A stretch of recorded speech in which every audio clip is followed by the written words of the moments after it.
ମୁଁ ବହୁତ ଲୋକଙ୍କୁ ଜାଣିଛି ଯେଉଁମାନଙ୍କ ଘରେ କିଡ଼ନୀ ରୋଗୀ ଥିବେ ଆଉ ସେମାନଙ୍କର କିଡ଼ନୀ ରୋଗୀ ଯୋଗୁଁ କ୍ରିଏଟିନ୍ ବହୁତ ମାତ୍ରାରେ ବଢ଼ିଯାଇଥିବ ତ ସେ କଣ୍ଡିସନରେ କେହି ଡାକ୍ତର ତାଙ୍କୁ କହିଥିବେ ଯେ କିଡ଼ନୀ ଟ୍ରାନ୍ସପ୍ଲାଣ୍ଟ କରିବା ଉଚିତ କାରଣ ଏହା ଟ୍ରିଟମେଣ୍ଟ ଅଫ୍ ଚଏସ୍।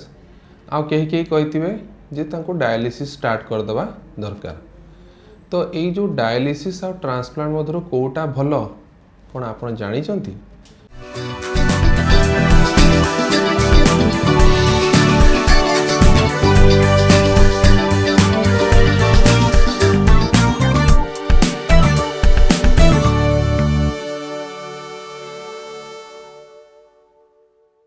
तो बेसिकली मु हूँ डॉक्टर कुमार अभिजीत दास। मु मोर यही यूट्यूब चैनल रे किडनी रोग को बहुत सरल भाषा बुझेबा को चेष्टा करुच्ची जहाँद्वारा कि आपण मन मध्य थिबा सब डाउट क्लियर हो पारू।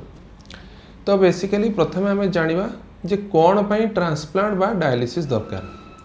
जेतेबेला हमर किडनी 85 बा 90 रु 95% खराब हो जाए सेतेबेले आम देहरे विभिन्न प्रकार सिम्पटम्स आसे जमती कि जलीय अंश बढ़ी जावा जोगुरु आमर मुह गोड़ हाथ फुली जाए, यूरिया क्रिएटिन ये सब टॉक्सिन न बाहर हेतु आमको ठीक ठाक लागेनी, भोक हुएनी, आम जानी पारुना बावला चावला हो, सीजर हुए, कोमा ये भले सिचुएशन आसे। ब्लड प्रेशर बढ़ी जाए, हिमोग्लोबिन कमी जाए, एनीमिया हुए। तो यही कंडीशन रे नॉर्मल एडवाइस होची जे आइदर आपण डायलिसिस स्टार्ट करंतु बा ट्रांसप्लांट करंतु।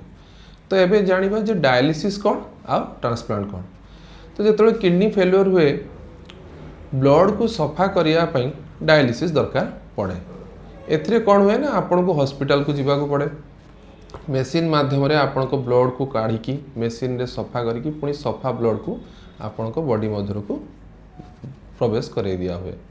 तो यहीटा जो सेशन हुए यहाँ पाखापाखि 4 रु 5 घंटार सेशन हुए, सप्ताह को 2 रु 3 थर पर्यंत चले। तो आपण को रेगुलर इंटरवल रे हॉस्पिटल को जीवा को पड़े। स्पेसिफाइड टाइम रे आपण आपनकर जाइकी डायलिसिस करेकी फेरी आसी पारंती। या द्वारा यूरेमिक सिम्पटम माने जो जो सब किडनी फेल्योर सिम्पटम्स कमी जाए किंतु किडनी या द्वारा ठीक हुए नहीं। तो से जो प्रोसेसटा चले यहाँ लाइफ लंग जिते पर्यंत आपणकर जीवन अच्छी आपण करने को पड़े। तो एबे जानिबा ट्रांसप्लांट कौन। ट्रांसप्लांट होची एथिरे कौन हुए जे एथिरे बेसिकली गोटे भल डोनर रु गोटे हेल्दी किडनी को काढ़ी आपण देह रे प्रतिरोपण करा जाए।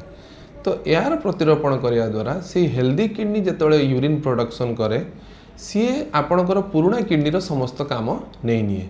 तो बेसिकली आपण को बारंबार हॉस्पिटल जीवा को पड़े नहीं, बारंबार कौन सी प्रकार मेडिसिन खाइबा को पड़े नहीं, आपण दैनंदिन रेगुलर एक्टिविटी कार्य सब करि पारंती, बहुत मात्रा रे खाद्यर रेस्ट्रिक्शन रखा जाएनी, आ आपणकर मोबिलाइजेशन बाहर को सब आड़ को हेई पारे। तो एबे आमे जानिबा जे जो किडनी ट्रांसप्लांट और डायलिसिस मध्य जो डिफरेंस टे आपन को बुझेली को जिनसटा एक्चुअली बेटर। तो प्रथमे देखंतु सबुबले गोटे रोगर ट्रीटमेंट ऑफ चॉइस थाए। तो यही क्षेत्र में सबुबले ट्रीटमेंट ऑफ चॉइस होची किडनी ट्रांसप्लांट। प्रथमे आमे देखिबा क्वालिटी ऑफ लाइफ कोन जिमता कि फर्स्ट पॉइंट रे क्वालिटी ऑफ लाइफ जिमता कि ट्रांसप्लांट पेशेंट मानकर बेटर थाए डायलिसिस पेशेंट मानकर कहीं ना एमानकर खाद्य रेस्ट्रिक्शन बेसी न थाए। ट्रांसप्लांट पेशेंट केवल ट्रांसप्लांट मेडिसिन टे खाइबा को पड़े रेगुलरली, सी सबु जगह को जाई पारंती, तांकर वीकनेस बेसी लागे नहीं। तो से माने गोटे नॉर्मल लोक भलिया कार्य जीवन अतिबाहित करि पारंती।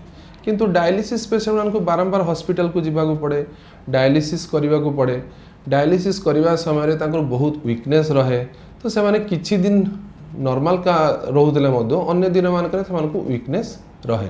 और से बहुत बड़ जिनस हूँ केतेक खाद्य रेस्ट्रिक्शन रहे जमता कि एक्सेस पानी पी पारे ना, एक्सट्रा लुण थी खाद्य खाई पारे ना। तो यहाँ हूँ गोटे बड़ difference. Quality of life transplant patient मानकर बहुत ही भल थाए देन डायलिसिस पेशेंट मानकर। एबे सेकेंड पॉइंट को आसीबा सर्वाइवल। सर्वाइवल होची आमर मेडिकल भाषा रे गोटे इंपोर्टेंट जिनस।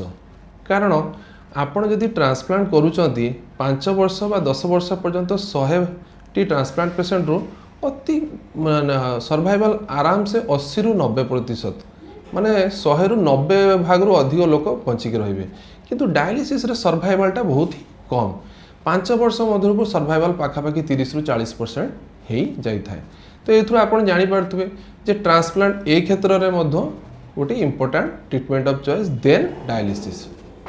थर्ड आसवा एक्सपेंस आप भावुवे जे ट्रांसप्लांट कले बहुत खर्च हम तो आप देखो जड़े जदि भल से ट्रांसप्लांट हो पारा तार इनिशियली तो खर्च अधिका हम किंतु धीरे धीरे तार जो ट्रांसप्लांट मेडिसिन रो क्वांटिटी कमिज आ खर्च कमिज किंतु डायलिसिस रे आपनकर गोटे फिक्स्ड एक्सपेंस सब बेले लागिकी रहिबो हुए तो आगु को जितेबाला आपनकर डायलिसिस रो मात्रा बढ़िबो बा फ्रिक्वेंसी बढ़िबो से कंडीशन रे आपनकर खर्च बढ़ी पारे तो से जदि आप लॉन्ग टर्म बेनिफिट देखिए तो मत लगे transplant is more economical then dialysis. तापर आसवा फोर्थ पॉइंट हूँ कॉम्प्लिकेशन। देखो सबू जिनस सबू ट्रिटमेंट गोटे गोटे कॉम्प्लिकेशन निहाती थी किंतु मुझे जानूची जे आम जिते डायलिसिस पेसेंट मानकर कॉम्प्लिकेशन रेट टी अधिका कारण से हार्टर प्रोब्लेम बहुत मात्रा रे बारे डायलिसिस समय बीपी खसबार भय रहे और बीपी खसवा जो एवी फिस्टुला जो थे डायलिसिस हुए ताहा बंद हो जाबार चांसेस रहे रेगुलर इंटरवल रे हॉस्पिटल जीवा और इम्यूनिटी कम थी जो इन्फेक्शन रिस्क रहे तापर खाद्यर रेस्ट्रिक्शन जो मालन्यूट्रिशन माने